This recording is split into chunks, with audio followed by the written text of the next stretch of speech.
Ashhadu an la ilaha illa Allah wa ashhadu anna Muhammadan Rasul Allah.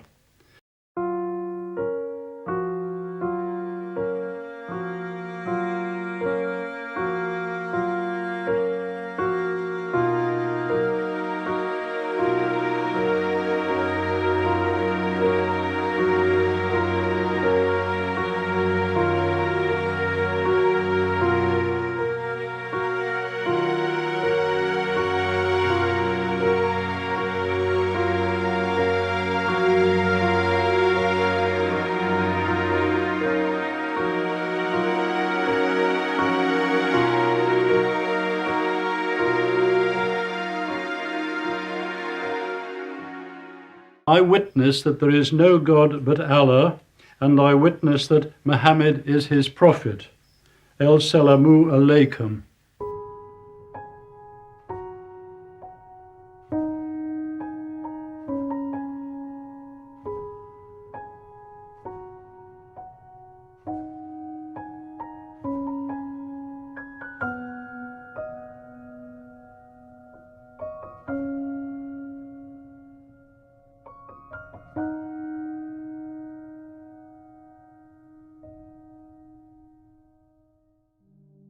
My present appointment as a head of an electrical department in a university in London. For the first half of my life, before that, I worked in industry, the latter few years designing very large electrical machines. So most of my life has professionally been devoted to electrical engineering primarily, also mechanical engineering, and I have spent much of the rest of my time studying and researching in parapsychology, psychical research.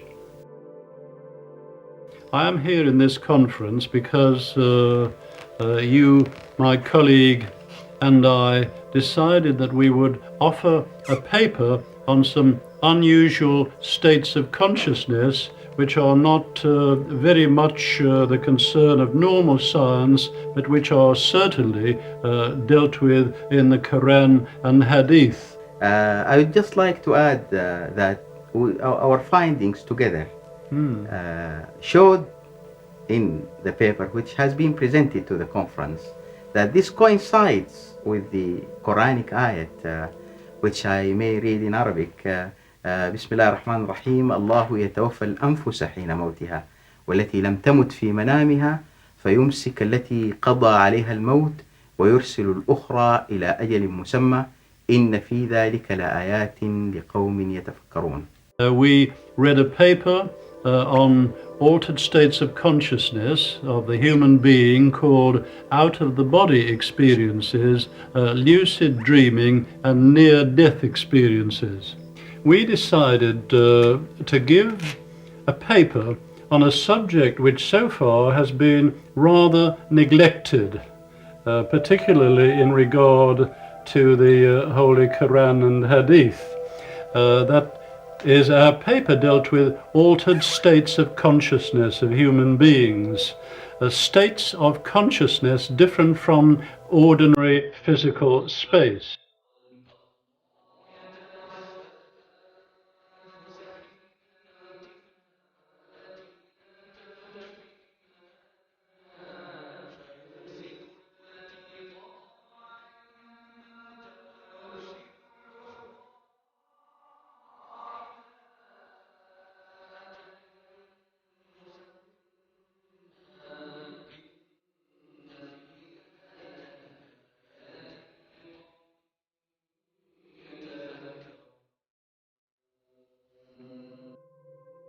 We considered three particular states of consciousness, the first being the out-of-body experience, in which many human beings for indeed many thousands of years have had the experience of floating outside their physical body in another body usually, but not always, and seeing their physical body lying on the bed after interesting experiences, later returning to it.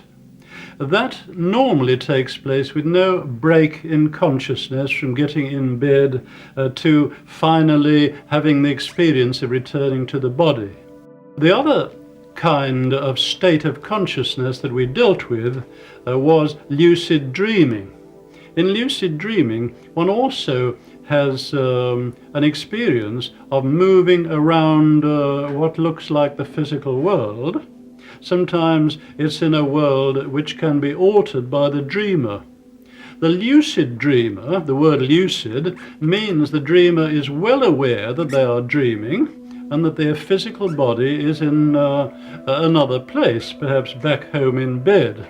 They remember the things they did earlier, and they remember the things they're going to do the following day.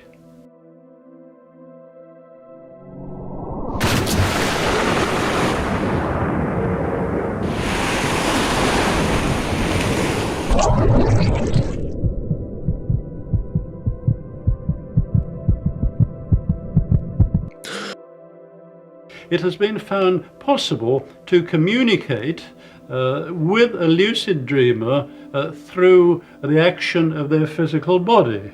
For example, a lucid dreamer remembers that he discussed an experiment with the experimenters. He can flick his eyes to and fro and produce electrical activity in the muscles which move his eyes, and that will signal to the experimenters in their ordinary state of consciousness that the experiment is about to begin. And then he can perhaps lift a weight and let a weight down to the ground again in his dream, and it has been found that certain electrical activity occurs in the muscles of his arms and legs. That is the sort of experiment that can be done to study that particular state of consciousness.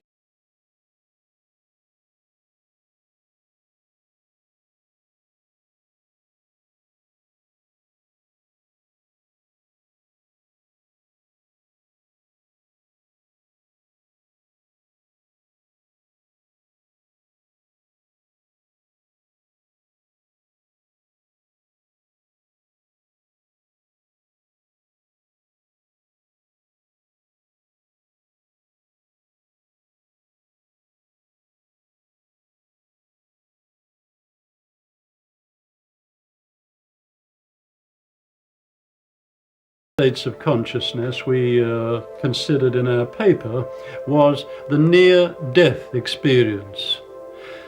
During the last 20 years or so, it has been possible for doctors to resuscitate people, patients, subjects who are clinically dead. That is, they have no heartbeat, no breathing, no electrical brain activity which can be recorded. Any doctor would pronounce them dead.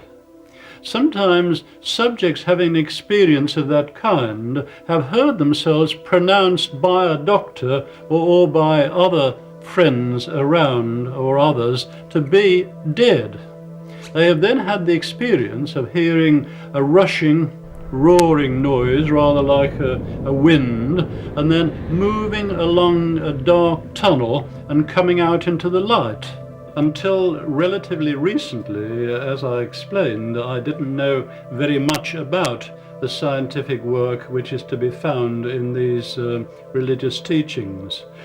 Finding out about that made me think very deeply. لو سألت أي واحد من الأديان الأخرى وقلت له هل معجزة نبيك الآن يمكن أن تشاهدها؟ يقول لك لا، هذا أمر حدث في الماضي وليس لنا منه إلا الرواية. لكنك لو سألت المسلم هل معجزة محمد باقية؟ قال نعم، هذا هو القرآن. ولذلك قال تعالى: قل أي شيء أكبر شهادة؟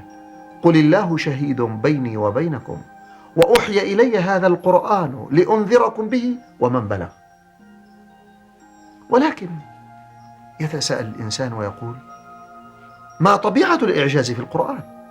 أنا إذا رأيت العصا تضرب البحر نصفين قلت هذا لا يكون إلا من عند الله. إذا رأيت عيسى عليه الصلاة والسلام يحيي الموتى قلت هذا لا يكون إلا من عند الله. فكيف أعلم أن هذا القرآن هو من عند الله؟ القرآن يجيب. قال تعالى: لكن الله يشهد بما أنزل إليك، أنزله بعلمه، أي أنزله وفيه علمه. فالقرآن كلمات ولكنها تحمل معاني، تحمل علوما. هذه العلوم التي في القرآن هي علوم نهائية. فإذا تقدم البشر في مجال من المجالات التي ذكرها القرآن، علموا أن الذي ذكره القرآن هو الحق. وهذا العلم يزداد للبشر جيلا بعد جيل، فهذه المعجزة تتجدد جيلا بعد جيل وزمنا بعد زمن. ولذلك هذا ما نعنيه بأن معجزة محمد صلى الله عليه وسلم باقية ومتجددة. وبذلك كان محمد صلى الله عليه وسلم هو الرسول الذي يتحدث إلى راعي الغنم في جزيرة العرب، وإلى البروفسير اليسون، الأستاذ الآن عبد الله اليسون الذي أسلم، وإلى أساتذة الجامعات في عصرنا والذين شهدناهم في المؤتمر يتعاقبون لبيان هذا الإعجاز في الكتاب الكريم والسنة النبوية المطهرة. I found recently that my beliefs, my practices of many years appear to be in agreement with those of Muslims. Since birth I have not eaten pork or indeed any other kind of meat. I have always been a vegetarian, and I very early discovered in my life that alcohol was not to my taste, and I have never drunk alcohol. Should I add in addition, I have never smoked cigarettes, which are also damaging. So I think I was rather surprised when Sheikh Zindani told me after a discussion about my views and beliefs and my personal practices that I was indeed a Muslim. And of course I was only too happy, as I have always been happy, to tell anyone who wishes that these are my views and beliefs. So I have been very happy this week to join the Muslim family of brothers and sisters, and I have been overwhelmed with the joy and the friendship, brotherliness and sisterliness that have been showered upon me. I shall be ever grateful to Allah.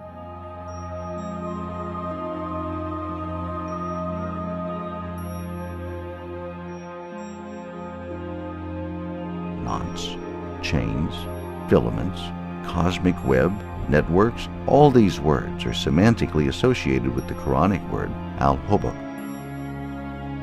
Yes, I think the scientific way is the proper way of introducing Islam to the West. Western countries, I'm thinking particularly of my own, the United Kingdom, but this applies also to others, particularly perhaps the United States. Western countries are basically materialistic. الحقيقة أن الله تعالى في القرآن الكريم يخاطب الناس على جميع المستويات. أحيانا يخاطب الناس بخطاب الفطرة، أحيانا يخاطبون بخطاب العاطفي، وأحيانا يخاطبون بخطاب العقل. أم خلقوا من غير شيء أم هم الخالقون؟ هذا خطاب العقل. في أيامنا هذا نحن في زمن انحطاط، وأغلبية الناس بعدوا من الفطرة خصوصا في الغرب. إذا لما تخاطب الناس لا يعرفوا لغة العربية ولا ما ممكن أن يشعروا بجمال القرآن وليس لهم إلا الخطاب المنطقي، فالبرهان بالإعجاز العلمي يأتي مناسب لأن يصادف عقولهم، لأن هذا شيء منطقي فعلا. مثلا الآن لما أرى أن القرآن يصف من مراحل تطوير الأجنة في الرحم، وهذا ما وجدنا إلا بالمجهر الإلكتروني في السنوات الأخيرة، أعرف أن هذا صحيح. People have been educated in our schools to think that science knows all the answers, and anything which does not fit the materialistic scientific picture must be wrong.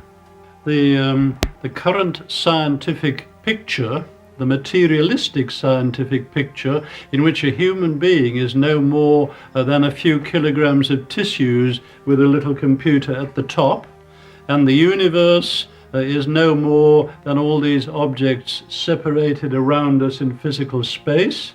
This scientific picture is showing cracks.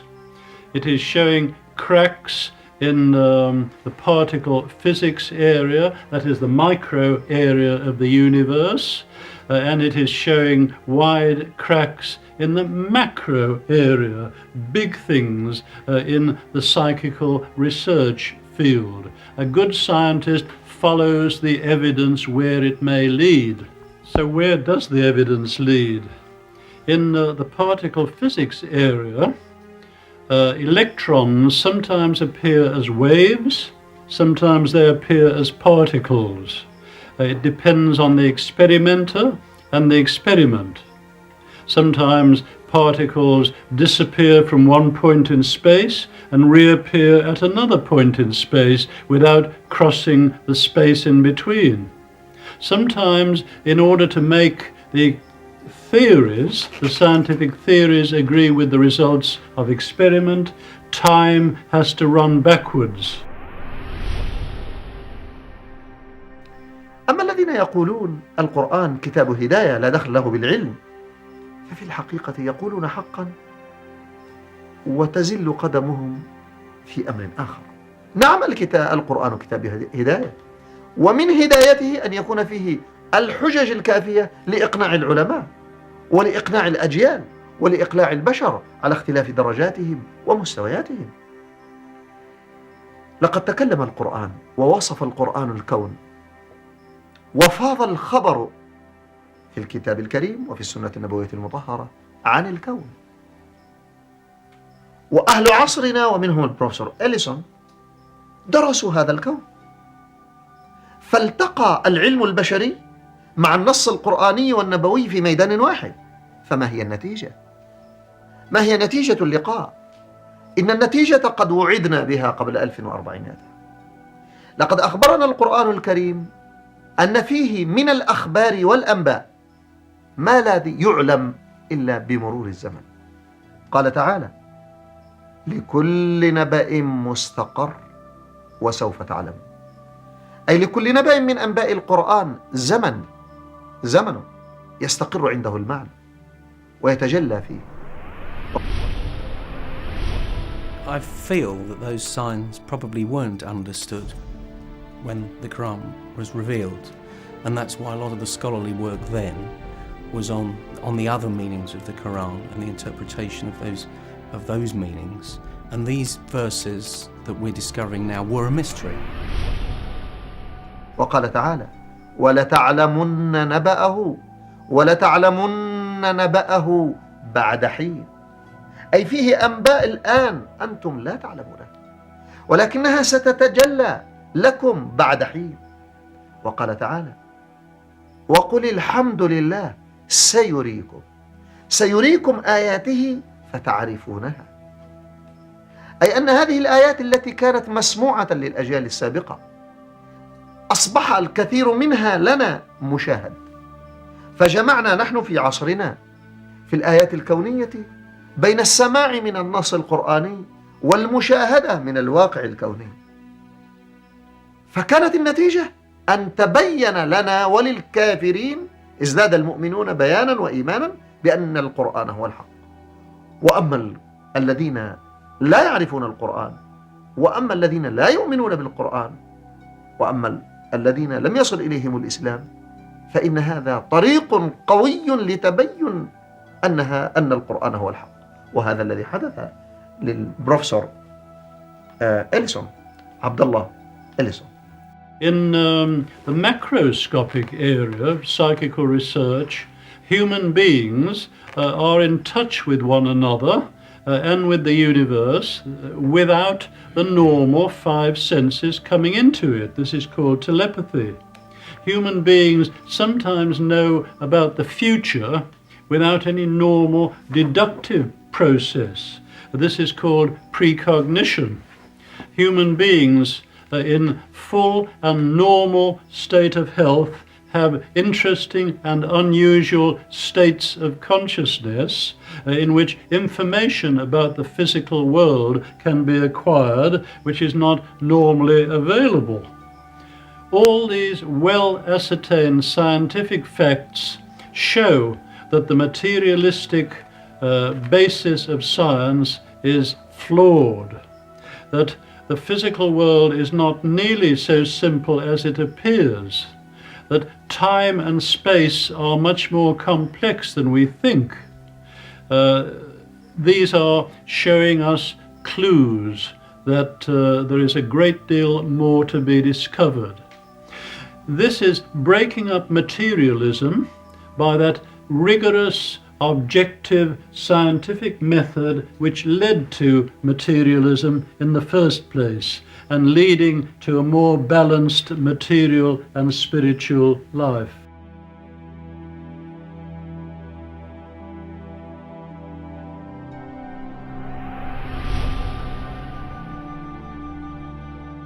How scientific Islam could be. I was rather surprised. You know, in Western countries we know very little about Islamic religious teachings. The Quran is not very much read, and the Hadith are not read. I think that the Muslim world does not shine its light as much as some of the other religions do in the West. But I was very surprised to learn quite recently of the scientific statements which are to be found in Quran and Hadith. I was very surprised to find that there are these statements about psychical research matters which Dr. Yahya